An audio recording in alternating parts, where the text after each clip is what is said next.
In the golden age of infrastructure, the DOTR continues to build transportation infrastructure in the aviation. Sa ilalim ng 8 trillion peso Build Infrastructure Program ng administrasyon, magtatayo at magsasagawa ng rehabilitasyon at upgrade ng mga paliparan sa bansa. Sa 44 airport projects, 17 ang natapos na, 27 ang ongoing construction at isa ang sisimulan pa. We have developed international airport and will be creating international airport so that the mobility will be directed instead of congesting it in Metro Manila. Nasa higit 67% na ang itinatayong bagong Terminal 2 ng Clark International Airport na nasa sentro ng itinatayong New Clark City.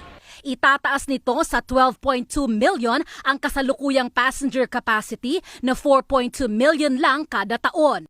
Magbubukas ito sa 2020. Nasa 58.23% naman ang Bicol International Airport na bubuksan sa 2021. 2 million pasahero kada taon ang makikinabang dito. November 27, 2018, binuksan ang Bohol Panglao International Airport, ang pinakaunang eco airport sa bansa na gumagamit ng natural ventilation, environment-friendly equipment at kinukuha sa solar panels ang 30% ng kuryente ng paliparan. Nasa 2 million din ang annual passenger capacity nito. July 1, 2018, binuksan ang bagong passenger terminal building ng Mactan Cebu International Airport. Itataas nito ang passenger capacity sa 13.5 million kada taon mula sa dating 8 million. Tapos na rin ang 5 iba pang paliparan.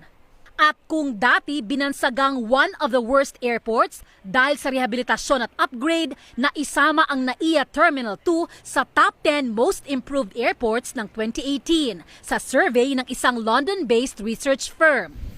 24/7 naman ang konstruksyon sa Sangli Airport matapos ipag-utos ng Pangulo na buksan ang Danilo Atienza Air Base para sa commercial flights ngayong Nobyembre para lumuwag ang NAIA.